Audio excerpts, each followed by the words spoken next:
नमस्कार, आप देख रहे हैं BSP 24 न्यूज़। जैसा कि आप जानते हैं कि नवरात्रि महापर्व का शुभारंभ हो चुका है और बड़े ही हर्ष और उल्लास के साथ अमरकंटक में नवरात्रि मनाया जा रहा है। उसी विषय को लेकर के आज हम हमारी नर्मदा मंदिर के प्रधान पुजारी एवं आचार्य जिनसे हम चर्चा करेंगे और जानेंगे नवरात्रि की पूजन विधि किस प्रकार से करना चाहिए, क्या क्या साधनाएं होती हैं। पहला विषय तो अभी नवरात्रि का है जो आरंभ हो चुका है, तो इस विषय में हम जानकारी लेना चाहेंगे कि किस प्रकार से मनाना चाहिए और क्या क्या चीज़ें हैं जो खास कर ध्यान रखना चाहिए जो नहीं करना होता है नवरात्रि में। जी, अमरकंटक में नर्मदा मंदिर जैसे है, 51 शक्ति पीठों में 29वां पीठ है। यहाँ पर आदि शक्ति जो थी, सती का अंश जो गिरा यहाँ पर 29वां जो गिरा वो दक्षिण नितंब भाग था, उसके कारण ये शक्ति पीठ स्थापित हुआ। और यहाँ जो भैरव हैं भद्रसेन भैरव हैं, जहाँ पर अर्थ की सिद्धि, अर्थ धर्म और काम मोक्ष चारों पुरुषार्थ की सिद्धि इस अमरकंटक मैकल पर्वत में की जा सकती है।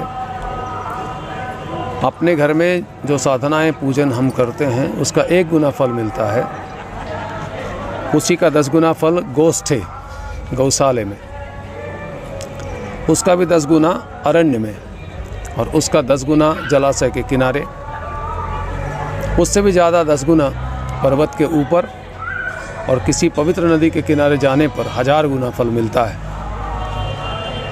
अनंत गुना फल भगवान शिव के सानिध्य में जप तप करने से मिलता है जी। और इसलिए मैं आश्चर्य की बात नहीं, सभी दर्शकों को ये बताना चाहूँगा कि अमरकंटक ही प्रथम कैलाश है जहाँ पे माता नर्मदा का जन्म हुआ, भगवान गणेश का जन्म हुआ, भगवान कार्तिकेय का जन्म हुआ। हजारों वर्ष पहले यहाँ से बर्फ़ की जो टीलें हुआ करती थी उसी को हिमालय कहते हैं। जो चेचेन्या तक, रूस तक जो था वो हिमालय है। ये जो वर्तमान में हिमालय है, जो 7वां कैलाश है, ये 3 लाख वर्ष पुराना है। तो यहाँ पर सती और भगवान शिव निवास करते थे। परम रम्य गिरिवर कैलाशु जहाँ सदाशिव उमा निवासु। बड़ी रमणीयता भी है इस पर्वत में। तो इसी प्रकार से सती ने अपने अंश के रूप में यहाँ विराजमान होकर के और इस क्षेत्र को परम पावन और तपस्या योग्य बनाया। और इसी प्रकार से रेवा तीरे तपः कुर्यात एक शब्द है कि अमरकंटक में भगवान शिव ने भी तप किया। बीते संवत सहस्त्र 87 तज समाधि शंभु अविनाशी। भगवान शिव को 87,000 वर्ष तक घोर तपस्या करने के बाद सिद्धि के रूप में माता नर्मदा का प्राकट्यकरण प्राप्त हुआ, जो इस संसार को अमर कर देने वाली हैं और सुधा शिव से उत्पन्न है। उन्होंने सारे विष के भाग को भी, भगवान शिव के उस विष के प्रभाव को भी अपने अंगों में समेट करके और अमृत तुल्य बना दिया। इसलिए भगवान शिव भी अमर हुए। इसके बाद में इसी मैकल पर्वत पर भगवान शिव ने तपस्या करके मृत संजीवनी विद्या प्राप्त करी। कालांतर में उसको शुक्राचार्य को प्रदान किया ताकि देवगण भी जीवित रह सकें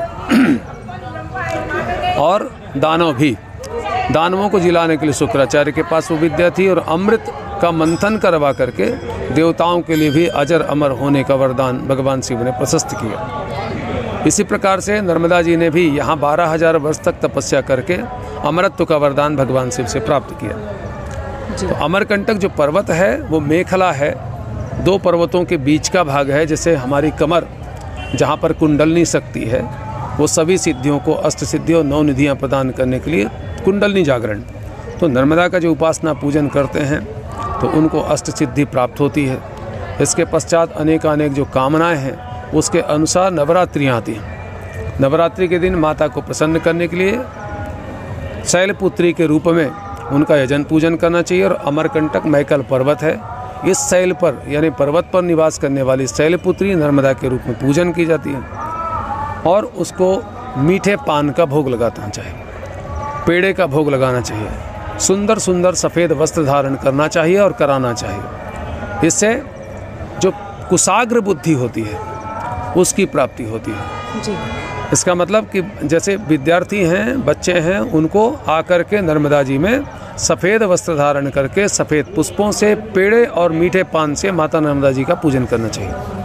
दूसरी चीज़ है, मूर्ति रहस्य में नर्मदा जी को मकर का वाहन मिला और त्रिशूल महाकाल ने दिया और मकर वाहन भी महाकाल ने प्रदान किया। इसका मतलब जो विपरीत समय है वह राहु है और विपरीत समय के ऊपर जो प्रतिस्थापित है उसी को नर्मदा कहते हैं। तो नर्मदा की उपासना से सबके विपरीत जो समय है, दुख है, वो दुख के दिन समाप्त हो जाते हैं। नर्मदा के यजन पूजन से आनंद की प्राप्ति होती है, क्योंकि नर्म का मतलब भी आनंद है। आनंद को देने वाली देवी का नाम है नर्मदा।